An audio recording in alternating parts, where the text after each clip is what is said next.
most welcome to Historiespanarna, History Reconnaissance. And this time we go down the tracks in the 1940s Louisiana on the Claiborne-Polk Military Railroad, CPMR for short, or as the railroaders call it, the Crime and Punishment Railroad.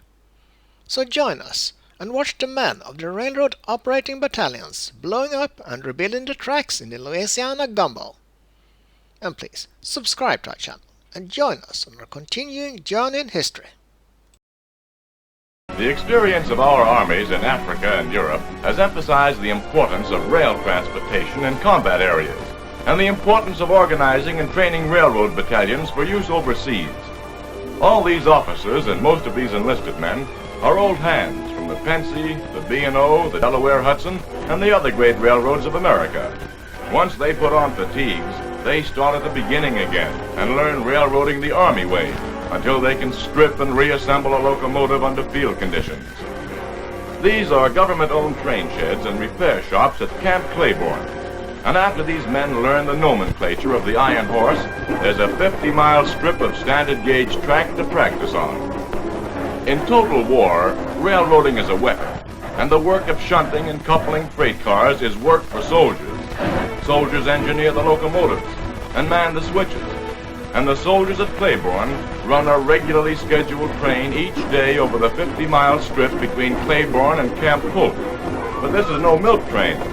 These men are schooled to work under fire in combat areas. They furnish their own security and observation, and when they hit trouble, it's their mission to repair the damage and keep the train running.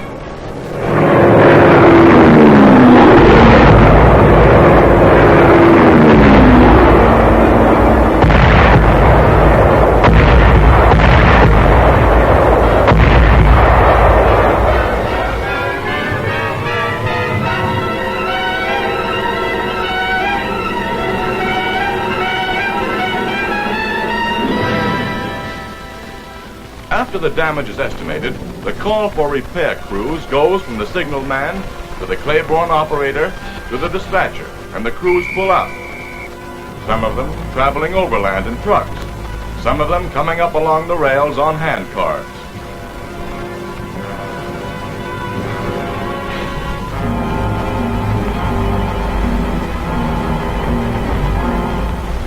Bulldozers level the bombed road bed and flat cars bring up new rails. A stretch of track carrying supplies can be the lifeline of an army or a campaign. Long reaches of track and slow-moving trains are vulnerable to sabotage, land mining, and aerial attack. Men trained on the Claiborne line have already done vital work under fire in establishing and maintaining supply lines on the battlefields of Africa and Europe, and in reconditioning lines destroyed by the enemy in retreat. The importance of this work increases as the Allies cut deeper into Europe and their armies move further inland from their coastal supply depots. Railroads bind together the territory we hold and push ammunition, food, and equipment across yesterday's battlefields up to the expanding front.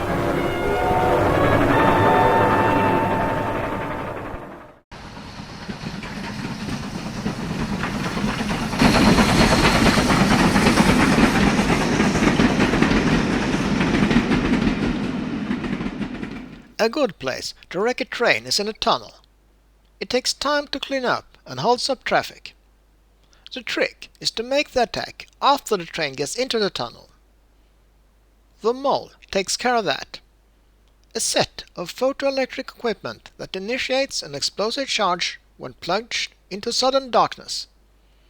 It consists of a photoelectric cell, an amplifier, and a detonator. Before using the mole, however, a test run was made to find out where to place a charge to get the most complete wreck. Using a four-wheel European-type boxcar, we put about 2 pounds of molded plastic explosive on top of its journal box. You reach the journal box between the pedestal and the wheel. The charge is well hidden there by the pedestal and spring. We put this car on the end of a long train of flat cars, got moving, and for convenience set the shot off electrically from inside the coach. Watch for the explosion on the left-hand side. We put the charge on the forward wheel of that side. It shattered the wheel all right, but didn't wreck the car. The coupling didn't break, and the car dragged several hundred feet before the train's brakes stopped it. The dragging pedestal damaged the ties. The broken wheel. The other wheel on that axle derailed. The rear wheels stayed on the track. It was decided that we could have done more damage if the coupling at the forward end of the car had broken. It's the standard European turnbuckle coupling with hook and link. To make sure of its breaking in the next run, we taped a pound of plastic explosive to the drawbar and put the knotted end of a primacord in it. A charge was placed on the pedestal as before, and the other end of the primacord put in that. The soft metal keepers protecting the magnets of the photocell come off. And to be sure of a good contact for the magnets, it's a good idea to scrape away the paint and rust on the inside of the pedestal. The electric detonator goes into the explosive. The relay unit sits on top of the charge and is fastened down with tape. Pull the arming pin and shove off. The charges are in the forward end of the third boxcar.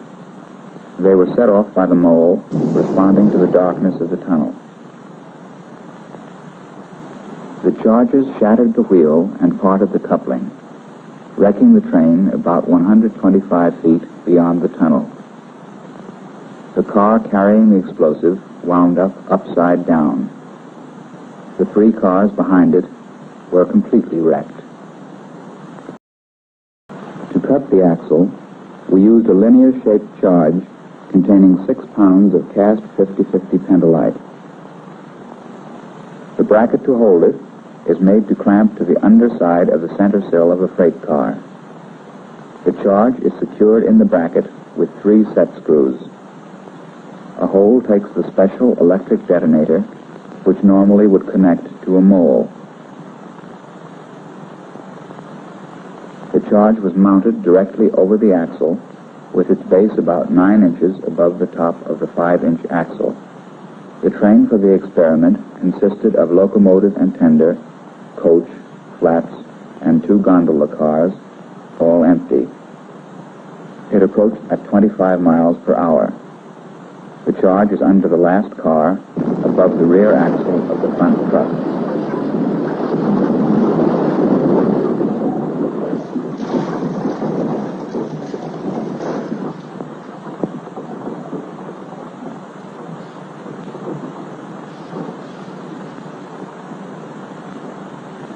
Watch the beating the rear car takes after the axle is broken. The journals work free of the bearings. The airline severed by the explosion sets the brakes on the whole train. One wheel under the middle of the car tangles with the air brake gear, jacking up the rear truck as the train comes to a halt. The journals of the broken axle came out of these empty boxes. The other wheel is jammed under the middle structure. The center sill where the charge blew.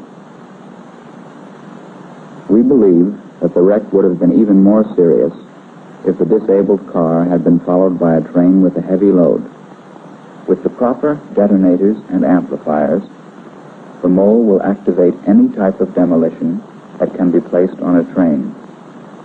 Its purpose is to cause this kind of a mess in a tunnel.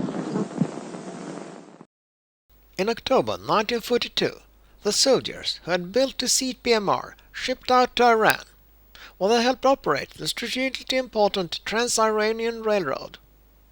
After the end of World War II, most traces of the CPMR and Camp Claiborne quickly disappeared.